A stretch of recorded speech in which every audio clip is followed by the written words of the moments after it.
Not much preparation for the storm that everyone knows is coming. It's just a watch and wait and see. And there are a lot of people watching and waiting here this afternoon.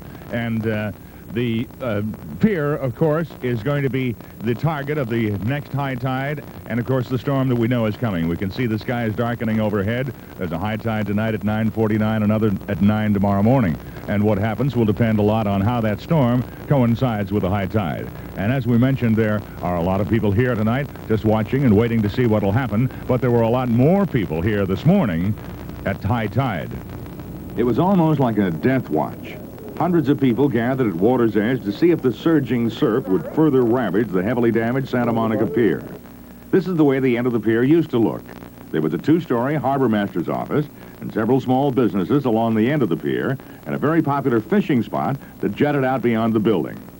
This is how the end of the pier looked after the angry surf battered the buildings until they collapsed at the height of the storm yesterday morning.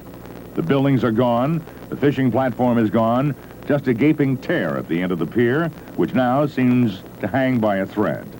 The debris was scattered over the beach area to the south of the pier and is still being cleaned up today. Both the pier and the beach were closed to the public and will remain closed over the weekend. Chris Reed was elected to the Santa Monica City Council in 1975 as a Save the Pier candidate. It really is discouraging to think that you can win the political battles and lose the battle with Mother Nature. But we haven't lost yet, and we aren't certainly going to give up a fight to save this pier. Of course, the pier, as it is now, stands condemned, and they're hoping those around Santa Monica and those who